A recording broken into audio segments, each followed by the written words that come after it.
নমস্কার, আমি দিবাকর। আপনারা দেখছেন জাগরণ বাংলা।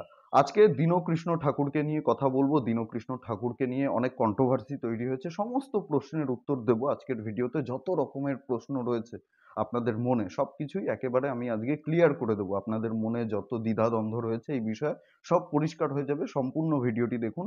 অনেকেই রয়েছেন যারা দীনকৃষ্ণ ঠাকুরের অনুসারী, যারা দীনকৃষ্ণ ঠাকুরকে সমর্থন করেন, দীনকৃষ্ণ ঠাকুর যেটা বলে সেটাকেই সত্য মনে করেন। আবার অনেকে রয়েছেন যারা দীনকৃষ্ণ ঠাকুরের বিরোধিতা করেন, যারা বলেন যে দীনকৃষ্ণ ঠাকুর অসত্য বলছে, মিথ্যে বলছে এবং অপপ্রচার করছে সনাতন ধর্ম সম্পর্কে। তারা সবাই আজকের এই ভিডিওটি দেখবেন এবং এই ভিডিওটাই আমার শেষ ভিডিও দীনকৃষ্ণ ঠাকুরকে নিয়ে। এরপরে আমি কোনো কথাই দীনকৃষ্ণ ঠাকুরকে নিয়ে বলবো না, বলার কোনো প্রয়োজন পড়বে না। তার কারণ আজকের ভিডিওতে সব কিছু ক্লিয়ার হয়ে যাবে এবং আমি চ্যালেঞ্জ করছি আজকের ভিডিওতে দীনকৃষ্ণ ঠাকুর এবং তার সাঙ্গ পাঙ্গ যারা রয়েছে, যারা তার অনুসারী, যারা তার ভক্ত, যারা তাকে প্রমোট করছে, তাদের সবাইকে আমি একেবারে খোলা চ্যালেঞ্জ দিচ্ছি। যদি আপনারা আজকে আমার এই কথাগুলোকে, আমার এই যুক্তিগুলোকে, আমার এই তথ্যগুলোকে ভুল প্রমাণ করতে পারেন, মিথ্যে প্রমাণ করতে পারেন, অসত্য প্রমাণ করতে পারেন, কালকে থেকে আমি এখানে পেছনে, আমার পেছনে দীনকৃষ্ণ ঠাকুরের একটা বড় ছবি লাগাবো, আম্বেদকরের একটা বড় ছবি লাগাবো এবং গৌতম বুদ্ধের একটা ছবি লাগাবো। তারপরে প্রতিদিন ভিডিও শুরু করার আগে তাদেরকে প্রণাম করব। আমিও তাদের অনুসারী হয়ে যাব। আমি চ্যালেঞ্জ দিচ্ছি, যদি ক্ষমতা থাকে, আমি দিবাকর দেবনাথ একেবারে ওপেন চ্যালেঞ্জ আমার এই ভিডিওতে দিচ্ছি। ক্ষমতা থাকলে আপনারাও আমার এই প্রশ্নগুলোর উত্তর দেবেন। আমার যে কথাগুলো, সেই কথাগুলোকে ভুল প্রমাণ করবেন। তো আজকে এই বিষয়ে কথা বলতে গিয়ে অনেক মতের, অনেক ধর্মের অনেক কিছু বিষয় উঠে আসবে, কিন্তু আমি কোনো ধর্মকে বা কোনো মতকে ছোট করব না, তাদেরকে নিচু করে দেখানোর চেষ্টা করব না, তাদেরকে ভুল প্রমাণ করার চেষ্টা করব না। শুধুমাত্র উদাহরণ দেওয়ার জন্য সেই সমস্ত বিষয় নিয়ে কথা বলবো, উঠে আসবে। তো দীনকৃষ্ণ ঠাকুর, সে নিজেকে আম্বেদকরবাদী বলে, সে নিজেকে মতুয়া বলে দাবি করে, সে নিজেকে হরিচাঁদ গুরুচাঁদের ভক্ত বলে দাবি করে, সে গৌতম বুদ্ধের অনুসারী, বুদ্ধ ধর্মকে ফলো করে। আবার সে কখনো কখনো নিজেকে নাস্তিক বলে দাবি করে, কখনো কখনো নিজেকে সনাতনী বলেও দাবি করে। তার বিভিন্ন ধরনের কথাবার্তা। তো প্রথমে আসি আম্বেদকরের বিষয়। আম্বেদকর বৌদ্ধ ধর্ম গ্রহণ করেছিল, এটা আপনারা সবাই জানেন। যারা সামান্য পড়াশোনা করেছেন, আম্বেদকর সম্পর্কে জানেন, পেটে সামান্য বিদ্যে রয়েছে, তারা খুব ভালো করে জানেন যে আম্বেদকর বৌদ্ধ ধর্ম গ্রহণ করেছিল। এই যে বৌদ্ধ ধর্ম, এই বৌদ্ধ ধর্মে তো সবসময় বলে দীনকৃষ্ণ ঠাকুর যে আমি কুসংস্কারের বিরুদ্ধে কথা বলছি, যেটার পেছনে বৈজ্ঞানিক ব্যাখ্যা নেই, যুক্তি নেই, যার পেছনে কোনো লজিক নেই, আমি সেই বিষয়গুলো নিয়েই কথা বলছি, সেগুলোই মানুষের সামনে তুলে ধরছি। কুসংস্কারের বিরুদ্ধে লড়াই করছি। দীনকৃষ্ণ ঠাকুরের অনুসারীরাও এই কথাই বলে। তো আমি সেই সূত্র ধরেই এগোচ্ছি, সেই সূত্র ধরেই সামনের দিকে যাচ্ছি আর কি। দীনকৃষ্ণ ঠাকুরকে আমি চ্যালেঞ্জ করছি, বৌদ্ধ ধর্মে কি কোনো কুসংস্কার নেই? যারা গৌতম বুদ্ধের পুজো করেন, মূর্তি বানিয়ে পুজো করেন, তার পেছনে কি বৈজ্ঞানিক যুক্তি রয়েছে? গৌতম বুদ্ধের মূর্তি বানিয়ে কেন পুজো করতে হবে? সেই মূর্তির ভেতরে তো গৌতম বুদ্ধ থাকে না, তার কোনো প্রাণ থাকে না। সেটাকে পুজো করার, ধূপকাঠি দেখিয়ে একেবারে পুজো করার তো কোনো মানেই হয় না। যারা বৌদ্ধ ধর্মের সন্ন্যাসী রয়েছে, বাবা সাহেব আম্বেদকর কিন্তু বৌদ্ধ ধর্মের সন্ন্যাসী নন। যারা সন্ন্যাসী রয়েছেন তারাই গৌতম বুদ্ধের পুজো করেন এবং দেখবেন যারা বৌদ্ধ রয়েছেন, একটা পেয়ার হুইল বলে যন্ত্র আছে যার ভেতরে মন্ত্র জপ করা থাকে, সেটাকে ঘোরাতে থাকে, হাতে নিয়ে ঘোরাতে থাকে। তার ফলে নাকি সমস্ত পাপ মোচন হয়, শরীর ভালো থাকে, মন ভালো থাকে।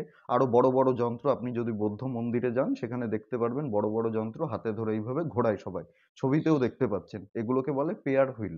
তো এই যে ঘোরানো হয় এগুলো, এর পেছনে কি বৈজ্ঞানিক ব্যাখ্যা রয়েছে, যুক্তি রয়েছে, দয়া করে আপনারা বলবেন। পরে আপনারা যদি ক্ষমতা থাকে এই আমার এই প্রশ্নগুলোর উত্তর দেবেন যে এর পেছনে কি বৈজ্ঞানিক যুক্তি রয়েছে, ব্যাখ্যা রয়েছে। দ্বিতীয়ত হচ্ছে যারা মতুয়া, তারা দেখবেন হরিচাঁদ গুরুচাঁদ ঠাকুরের মূর্তি পুজো করে। হরিচাঁদ গুরুচাঁদের মূর্তিকে সুন্দর সাজিয়ে পোশাক পরিয়ে ছবিতেই দেখতে পাচ্ছেন, একেবারে তার পুজো করা হয়, ফল প্রসাদ সব কিছু দিয়েই পুজো করা হয় এবং তার যারা ভক্ত রয়েছে, তার যারা অনুসারী রয়েছে, তারা উন্মাদের মতো নাচানাচি করে। ঠিক আছে, ডঙ্কা ফঙ্কা বাজিয়ে তারা নাচানাচি করে, মাথা ঝাঁকিয়ে তারা নাচানাচি করে।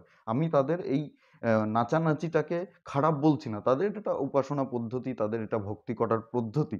কিন্তু এর পেছনে কি বৈজ্ঞানিক ব্যাখ্যা রয়েছে, কি বৈজ্ঞানিক যুক্তি রয়েছে? আমি বিজ্ঞান নিয়ে বলছি। যদি আপনি সংস্কার কুসংস্কারের কথা বলেন, তাহলে এটা নিশ্চয়ই কুসংস্কার। হরিচাঁদ গুরুচাঁদের মূর্তির ভেতরে তো প্রাণ থাকে না, তাই না? যে মূর্তিটাকে তারা সাজাচ্ছে, গোছাচ্ছে, কাপড় পরাচ্ছে, সেটাকে তো ডাইপার পরাচ্ছে না। গোপাল ভগবান গোপাল যারা পুজো করে, দীনকৃষ্ণ বলেছিল যে গোপালকে কেন ডাইপার পরানো হয় না। তো যে হরিচাঁদ গুরুচাঁদ আছে যে মূর্তি, সেই মূর্তিকে কি ডাইপার পরানো হয়? যে হরিচাঁদকে তো খাওয়া দেওয়া হয়, সামনে অনেক প্রসাদ দেওয়া হয়, সেই প্রসাদ তো হরিচাঁদ গুরুচাঁদ খান, তাহলে তিনি তো পায়খানা পেচ্ছাপও করেন, তো তাকে কেন ডাইপার পরানো হয় না?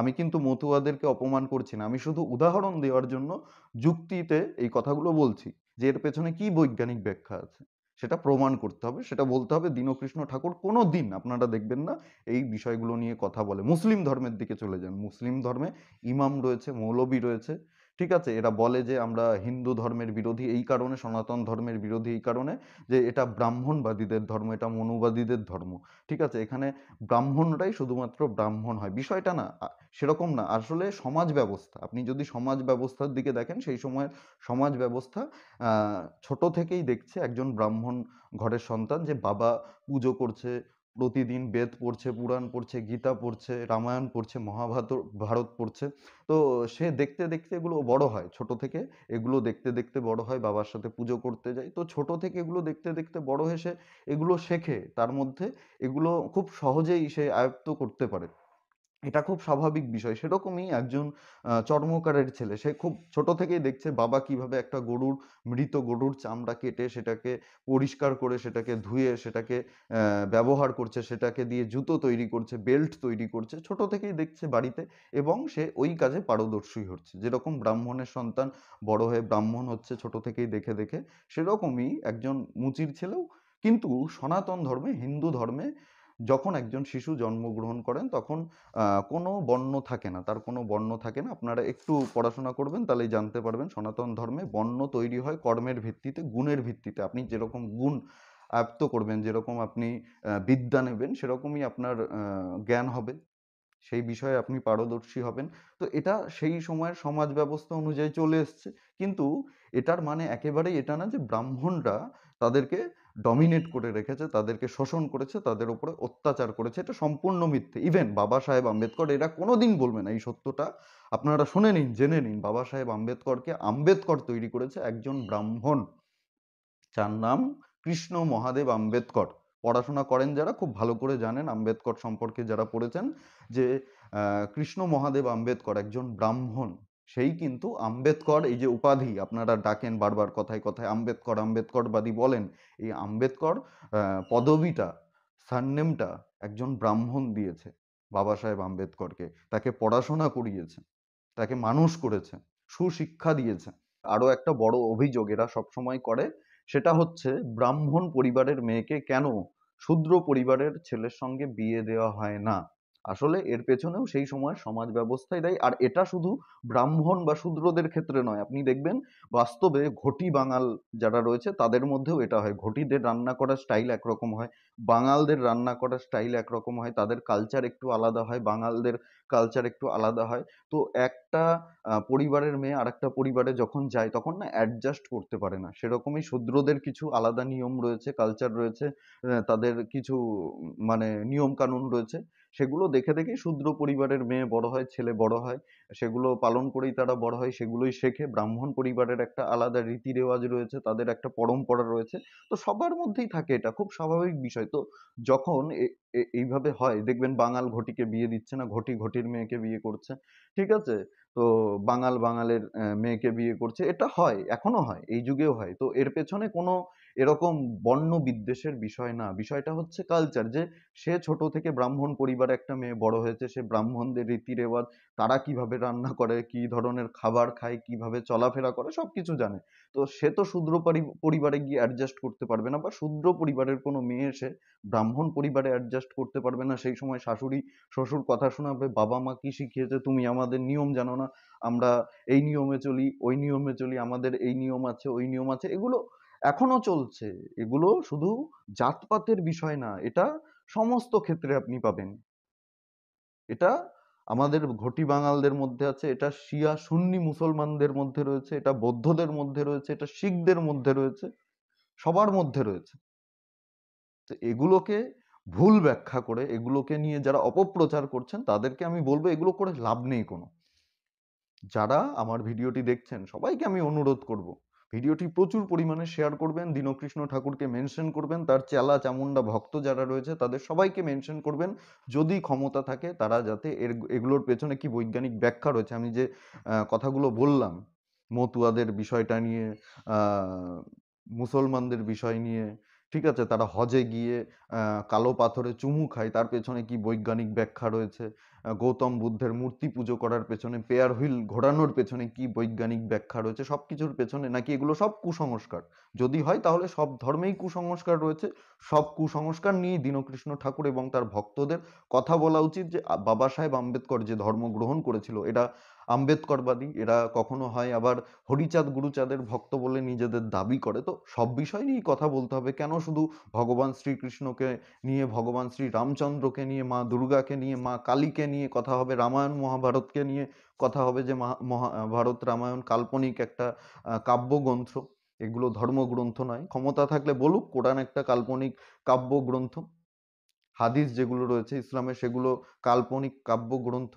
এই দীনকৃষ্ণদের পেছনে কাদের সাপোর্ট রয়েছে এটা আমরা খুব ভালো করে জানি। বহুজন সমাজবাদী পার্টির কোন কোন মাথা রয়েছে সব কিছুই জানি, কারা এদেরকে প্রমোট করছে, সমর্থন দিচ্ছে, সমাজে মিষ্টি মিষ্টি কথা বলে মানুষকে ভুল বোঝাচ্ছে, সবাইকে আমি চিনি। এবং এদের বিরুদ্ধেও ব্যবস্থা নেওয়া হবে। এরা যদি মনে করে যে ভারতবর্ষে থেকে, যেখানে হিন্দুরা সংখ্যাগুরু, যেখানে ভগবান শ্রী রামচন্দ্রের নামে হিন্দুরা একজোট হচ্ছে, সেখানে যেখানে ভারতবর্ষের রাষ্ট্রপতি রামনাথ কোবিন্দ একজন দলিত ছিলেন, দ্রৌপদী মুর্মু একজন দলিত আদিবাসী মহিলা, তারা রাষ্ট্রপতি হচ্ছেন নিজেদের যোগ্যতায়, সেই দেশে থেকে এরা এই ধরনের অপপ্রচার করছে, এরা বিদ্বেষ ছড়াচ্ছে, ব্রাহ্মণদের বিরুদ্ধে বিদ্বেষ ছড়াচ্ছে, ক্ষত্রিয়দের বিরুদ্ধে বিদ্বেষ ছড়াচ্ছে। হিন্দু ধর্মে, সনাতন ধর্মে নানা মত রয়েছে। আপনি ব্রাহ্মণ দিয়ে পুজো করাতে হবে না, কেউ বলেনি আপনাকে ব্রাহ্মণ দিয়ে পুজো করাতে। আপনি শৈব আপনি হতে পারেন, আপনি শাক্ত হতে পারেন, আপনি বৈষ্ণব হতে পারেন, আপনি অনুকূলের শিষ্য হতে পারেন, আপনি মতুয়া হতে পারেন, আপনি রামকৃষ্ণ পরমহংসদেবের শিষ্য হতে পারেন, আপনি আর্য হতে পারেন, আপনার যেই মত ভালো লাগে।